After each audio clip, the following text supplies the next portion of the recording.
When I'm on my bike, I feel such a broad spectrum of emotions, happiness, sadness, pain, goosebumps. And all of these things combine to make me feel really alive and very much a human. That feeling is something I'm completely addicted to. My name is Dan Connell. My biker name is Dirty Dan. I'm 28 years old. I live here in Goleta, California, and I love to ride my bike.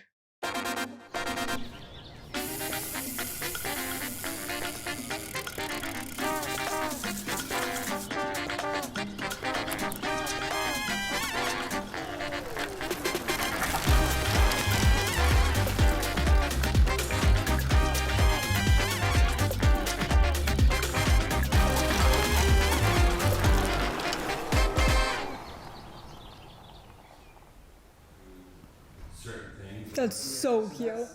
Oh. One time we were in Ireland and we were on a family trip. Daniel said, you know, I think I'm just gonna stay here and cycle around Ireland. We're like, what? He said, yeah, I think I'll just cycle around Ireland. So we're like, okay, we're in the middle of the country. He doesn't have a bike. So we went to a bike shop, rented a bike, random bike, and Daniel just cycled around Ireland. He didn't even have any gear. He loved it so much, and I think that was kind of maybe the beginning of not just the sense of freedom on a bicycle, but the adventures that, you know, you can have. I got into biking primarily as a means of travel.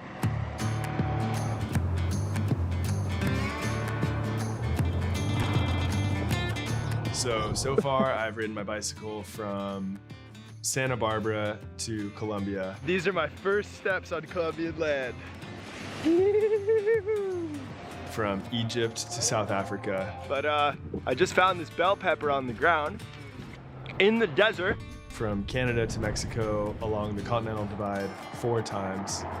And I'm probably missing others that I can't think of. Bike touring is typically more relaxed, and you just are loaded up with more gear. You're going on maybe a longer trip, you're bringing some luxuries, you know, you might bring a guitar, you might bring a nice cook set, you might bring some books and this and that, things that make you feel at home.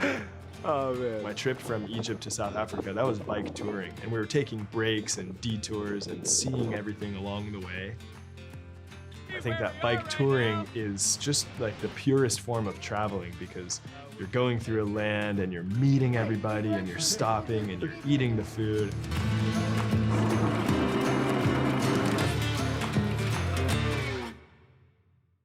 Bike pack racing is a little bit of a different beast. You're alone in the wilderness. You are pushing your body to the absolute maximum. You're pushing your mind to its limits, trying to get from point A to point B as fast as possible. And if you were to run into a problem on the trail, you have to take care of it yourself. There's no support vehicles or anything like that. You're more so exploring how hard you can push your body and your mind. We all enjoy nature, but not to the extent of that Daniel does. Riding in nature is a humbling experience. You know, there's certain things that makes me uncomfortable. I was coming around the bend on a trail. Well, you know, when he encounters a bear. And all of a sudden I encountered this huge mama grizzly bear coming up the trail. It was walking and walking, and then it started running at me. But I had my bear spray ready, and I was just yelling, "Hey bear, hey bear, hey bear." Sprays himself in the eyes or in his mouth with bear spray, you know, and suffers for days. Couldn't taste anything, couldn't feel anything for days. But the bear was really chill, and it was actually like a nice experience overall. All sorts of these animals that are something to think about when you're in their territory. I've learned time and time again that nature is in control. You're kind of at the mercy of whatever the sky wants to do or whatever the ground is like at that time. Something that the bicycle provides for me is what feels like a really true and raw connection to the earth that I don't find in other ways. On a bicycle, you're going slow enough that you can smell everything around you and wave hi to all the people that you're going by and see the nature and really experience the ground and all of that stuff. But you're also going fast enough that you can cross a continent if you have a little bit of time to do so. As opposed to being in a car, just you're kind of in a bit of a bubble. The bicycle just really exposes you to the elements in a way that you don't get otherwise. Unless you're walking, but walking is so slow.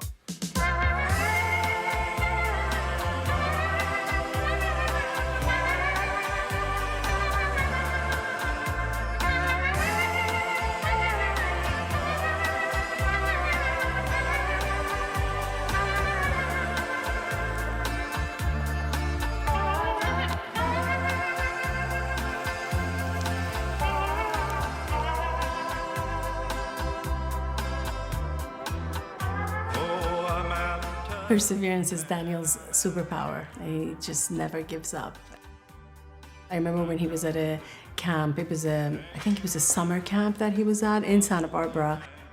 He trained so hard because he just wanted to be the absolute best soccer player in that camp. And even when everybody else would quit, even if he wasn't feeling well, he just wouldn't stop. And somebody walked up to him and said, "Hey, Connell, why don't you stop?" He says, always training, always training.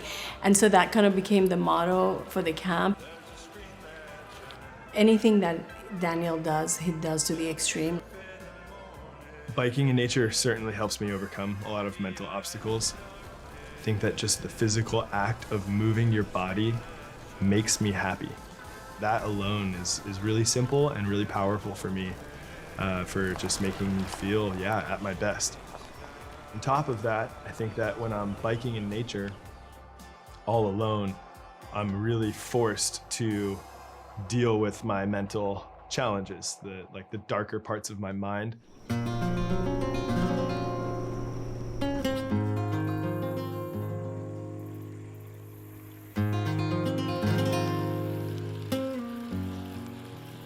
I have no choice but to really sit with them and analyze them and kind of work through them. So sometimes, there'll be something that's challenging that's on my mind, and then I just have 10 hours alone in my thoughts to deal with it.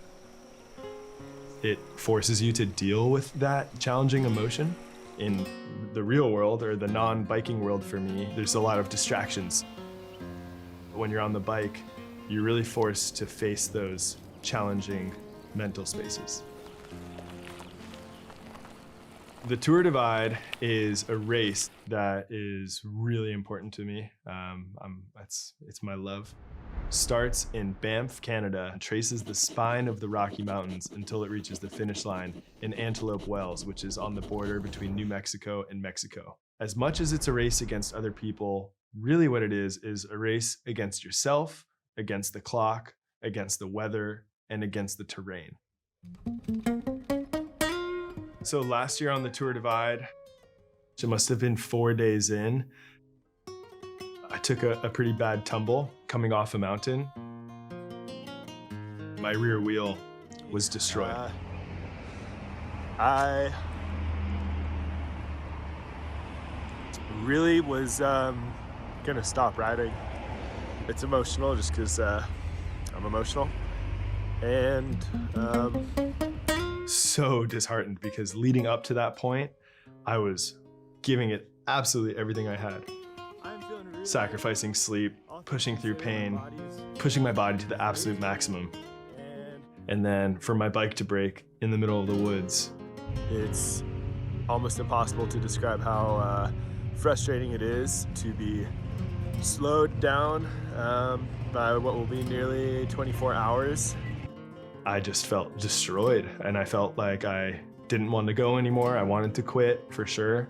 I actually was hoping that something would force me to quit at that point because I was like in such a bad place mentally. Eventually, I got the bike fixed up in Butte at a bike shop, and I had lost nearly a full day of the race, which was really, really challenging for me. That I really was trying full on, like maximum effort. I kind of just started going through the motions little by little back on the bike. Here we are. But it took me a while to realize that it just doesn't matter if I lose a day, because the whole point of these races and events is to go through these like emotional journeys and these physical journeys.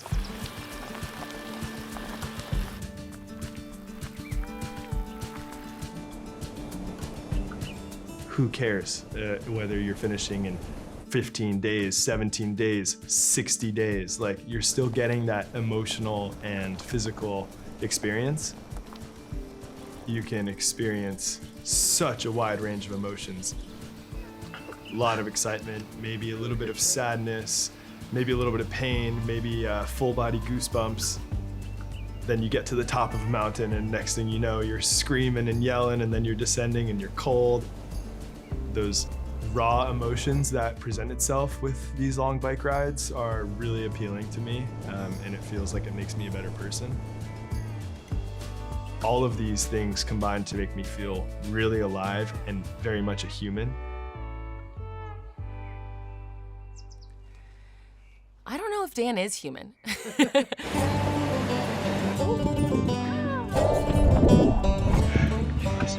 have entered Botswana. What he wanted to do for fun on his birthday is ride from the San Francisco Bay Bridge to Goleta. That was his most exciting birthday he could have thought of. Really? When he, talking about his divide races and things like that, the type of things that he does that he enjoys. He was talking about how he would sleep in a bathroom. I feel like he was bragging about it. And he was like, oh, I got to sleep inside that night. It was in a bathroom.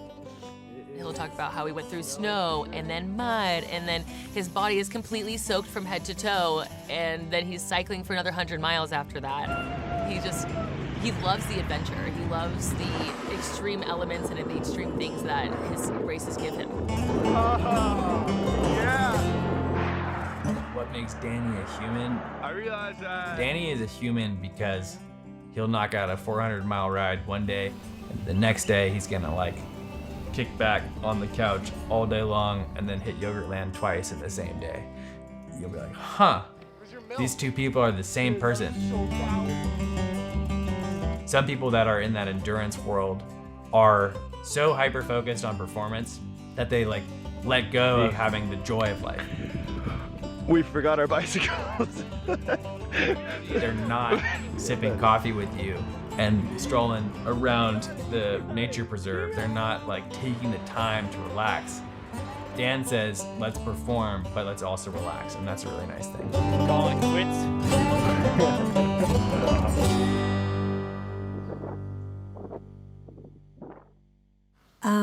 What makes Dan human is he's very sensitive towards other people and society. I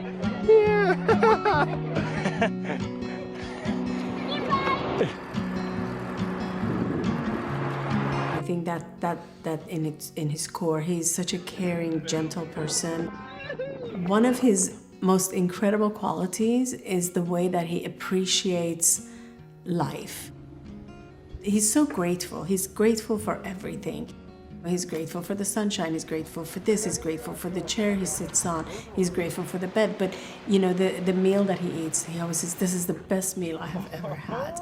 You know, he'll drink a glass of milk and it's the best glass of milk he's ever had. But he's not just saying it, he genuinely, truly is so grateful. So I think there's a picture of me and Daniel at some strangers, you know, like at the top of their mantle, because Daniel was touched by their generosity. And I think sentimental things are really important to him because he's really kind-hearted, as competitive as he is.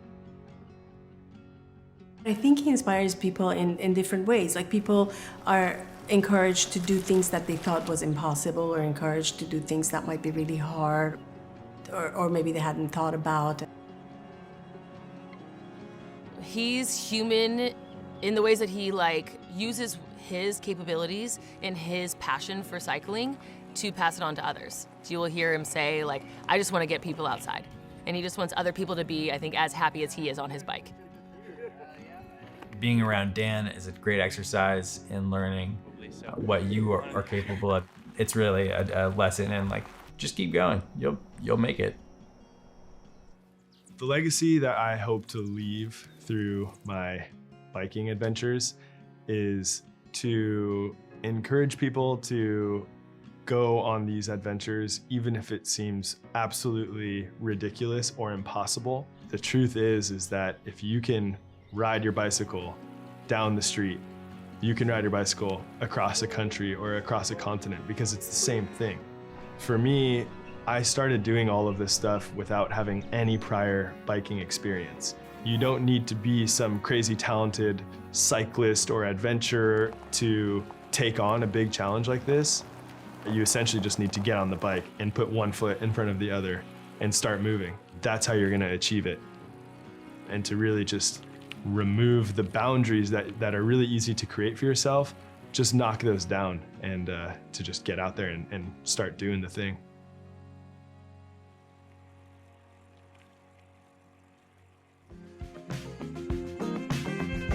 I've been telling everyone I know that when September comes, I'll make my move. I'll change my email, lose my phone, I'll shave my head and buy new clothes, and let those Santa Ana winds just blow away these old computer blues that I've accrued.